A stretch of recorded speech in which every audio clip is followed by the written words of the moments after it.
अक्सर कभी कोई रिलेशनशिप की शुरुआत होती है, तब सब अच्छा लगता है, तब उस फ्रेम में हर कोई फिट होता है, तब सब प्लेजेंट है। फिर ऐसा क्या बदल जाता है in the course of time कि वही व्यक्ति उस फ्रेम में फिट नहीं बैठने लगा, अब गलतियां दिख रही है, अब कमियां दिख रही हैं। देखिए, जो प्रेम होता है वह बहुत सुपरफिशियल है। किसी की नाक की शेप अच्छी है, किसी की आवाज़ अच्छी लगी, किसी की आँख सुंदर है, ये इतनी सुपरफिशियल चीज़ें हैं और ज़िंदगी में ये काम नहीं आएंगी। जब संग साथ रहेंगे तब पता चलेगा कि वो महिला भोजन कैसा पकाती है। ये इम्पॉर्टेंट इशू है। अगर भोजन स्वादिष्ट नहीं लगा तो फिर उस पत्नी को प्रेम करना बड़ा मुश्किल हो जाएगा। दूसरी अन्य बहुत सी महत्वपूर्ण चीज़ें हैं। जब संग साथ रहने लगे तब पता चला कि वो लड़का तो शराबी है।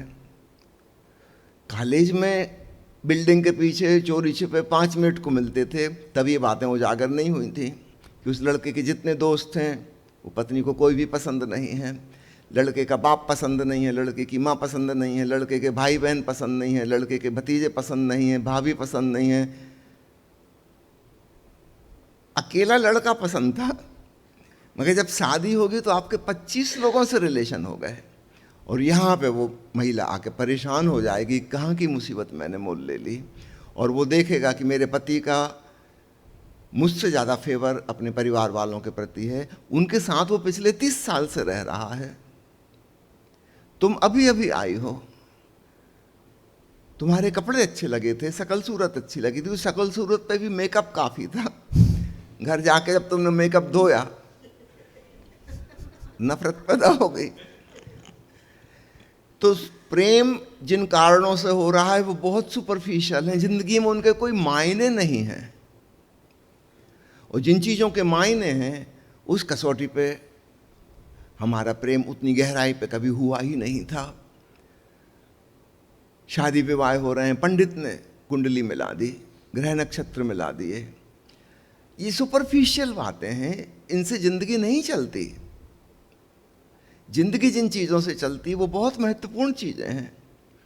हो सकता है लड़का बहुत क्रोधी हो, जरा जरा में भड़क उठता है, एकदम आग बबूला हो जाता है।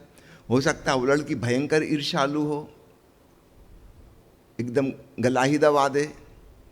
अभी मजे की बात है, थोड़े दिन पहले उज्जैन में हमारी एक सन्यासिनी है, माँ प्रेम संदेश, उनका इंटरव्यू चल रहा था। उन्होंने बताया कि इंटरव्यू में कि मैं उज्जैन का जो बड़ा जेल है वहाँ पर मुझे अक्सर बुलाया जाता है योगाचार्य के रूप में, ध्यानाचार्य के रूप में, ओशो की शिक्षा सिखाने के लिए, तो मैं वहाँ मेडिटेशन कराती हूँ। तो जेल का वर्णन कर रही थी। उन्होंने कहा लगभग 2500 पुरुष कैदी हैं वहाँ, 2500, और 150 महिलाएं कैदी भी हैं। एक विचित्र बात उन्होंने कही जो मैंने कभी नहीं सुनी थी, मैं भी चौंका।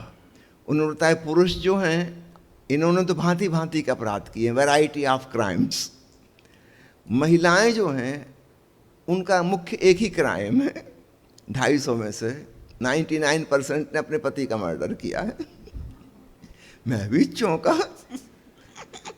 यहाँ जितने सुन रहे हैं पुरुष सावधान।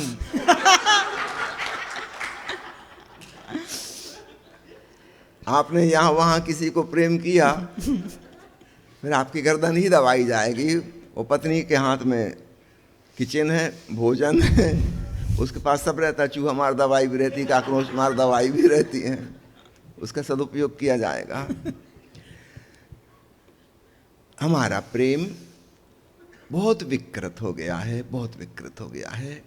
समझने की ज़रूरत है और संवारने की ज़रूरत है।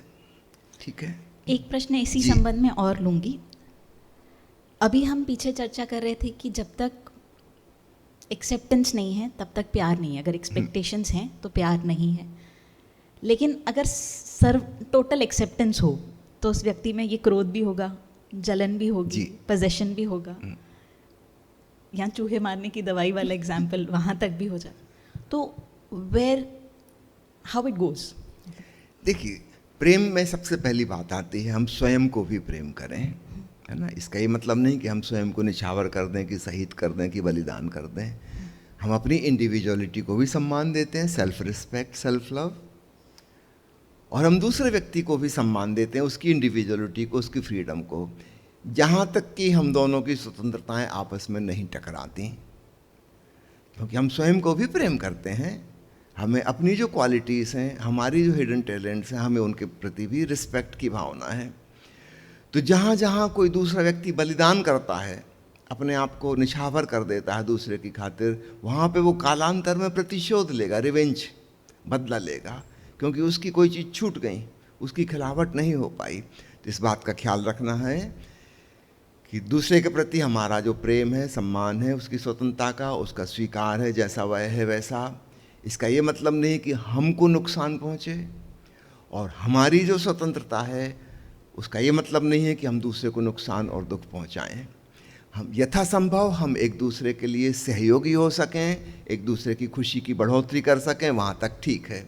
और जहाँ हमें लगता है कि हम एक दूसरे को दुख देने वाले हो गए, वहाँ पे हमें सावधान होना होगा, कहीं कुछ भूल चूक हो रही है, क्योंकि प्रेम दुख देना नहीं चाहता। तो यहाँ पर एक कसौटी आएगी, हम एक दूसरे की खिलावट में सहयोगी हों, वहाँ तक हमें स्वीकार करना होगा। माँ, अगला प्रश्न आपसे है। ओशो ऐसा क्यों कहते हैं कि सच्चे प्रेम की नींव ध्यान है? ध्यान और प्रेम में क्या संबंध है?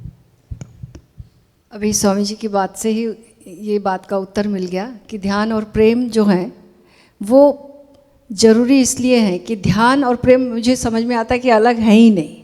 स्वयं की ओर जब प्रेम बहता है तो उसका नाम ही ध्यान है, और दूसरे के ऊपर मेरा ध्यान बहता है तो उसका नाम ही प्रेम है। वाह, क्या बात है ना? कही। तो जड़ की तरह है ये प्रेम। अगर जड़ में हमने उनकी केयर नहीं ली तो ये पौधा प्रेम का विकसित नहीं होगा, सूख ही जाएगा। माओ त्से तुंग की जीवन की कहानी जो घटना लिखी, और उसको हम लोग कई बार याद भी करते हैं उस कहानी को भी, कि उसकी माँ ने एक बहुत सुंदर बगिया लगाई और उस बगिया की बहुत देखभाल करती थी। बड़े सुंदर सुंदर फूल हुआ करते थे, दूर दूर से लोग देखने आते थे उन फूलों को। उसकी माँ एक बार बीमार पड़ गई और उसे बाहर जाना पड़ गया बीमारी का इलाज करने के लिए। बहुत उसकी मदर की आंखों में आंसू थे। माँ उसको बोला कि माँ रोती क्यों हो? माँ बोली कि मुझे बीमारी का दुख नहीं, मुझे जाने का दुख नहीं, मुझे चिंता है बगिया की। माँ बोला मैं पूरा ख्याल रखूँगा, बिल्कुल निश्चिंत आप जाओ माँ, मैं इसका पूरा ख्याल रखूँगा। और माँ चली गई, और कुछ महीनों बाद जब लौटी तो देखी, सबसे पहले बगिया को जाकर देखी तो पूरी बगिया सूख गई थी। माँ के आंखों में आंसू थी, बहुत रोने लगा। बोला माँ मैंने इतनी देखभाल की, पूरी अपनी पूरी शक्ति लगा दी, पूरा दिन रात मैं इस बगिया का ख्याल करता रहा, लेकिन ये बगिया फिर भी सूख गई। तो माँ ने पूछा बेटा तूने ऐसा किया क्या? उसने बोला माँ मैंने एक एक पत्ते को पोंछा, एक एक फूल को चूमा, और एक एक तने में पानी दिया, मैंने पानी छिड़का, सब चीज़ों को मैंने जो संभव हो सकता था किया। तो उसके माँ की आंखों में आंसू आ गए। बेटा उसने कहा मैं पेड़ से गले भी लगता था और पत्तों को पोंछता भी और पानी भी देता था, सब कुछ करता था, कीटनाशक भी डाला, सब कुछ किया, लेकिन ये बगिया सूखती ही गई। उसकी माँ को हंसी आ गई, रोने की जगह उसने बोला बेटा पानी तूने नीचे ज़मीन में नहीं डाला, जड़ों में नहीं डाला, तो बगिया तो सूखेगी ही। तो ठीक ऐसे ही अगर हम ध्यान नहीं करते हैं तो हमने जड़ों में पानी नहीं डाला। ध्यान करेंगे तो हमारे जीवन में साक्षी पैदा होगा, और साक्षी की आँच में पूरे प्रेम का विकास होता है। अशुद्धता जलती रहती है और प्रेम विकसित होता रहता है। तो ये ध्यान और प्रेम दो चीज़ नहीं है, मैं कहना चाहूँगा। यहाँ तक कि मुझे तो ये याद आता है कि प्रेम न बाड़ी उपजे, प्रेम न हाट बिकाए, राजा प्रजा जो ही रुचे, शीस दे ले जाए। तो बस इसका विकास ऐसा है कि जब हम ध्यान करते हैं तो हमारा अहंकार विलीन होता है, और अहंकार विलीन होता है, इस विलीनता की दशा में शुद्ध प्रेम का पौधा विकसित होता है। दो लाइन कहना चाहूँगी कि प्रेम की बात ज़माने में निराली देखी, प्रेम से प्रेम की फलती हुई डाली देखी, प्रेम इंसान को इंसान बना देता है, प्रेम पत्थर को भगवान बना देता है। जो मित्र हमें सुन रहे हैं उनको कहना चाहूँगी, गुरुदेव और गुरु माँ के सानिध्य में यहाँ श्री रजनीश ध्यान मंदिर में ध्यान की कला, उस प्रेम की पौधे की जड़ों में अगर आप भी पानी डालना चाहते हैं तो आपको यहाँ आमंत्रित करना चाहूँगी। ऑनलाइन और ऑफलाइन कार्यक्रमों के माध्यम से आप भी उस ध्यान को, उस नींव को खाद पानी दे सकते हैं, मजबूत कर सकते हैं।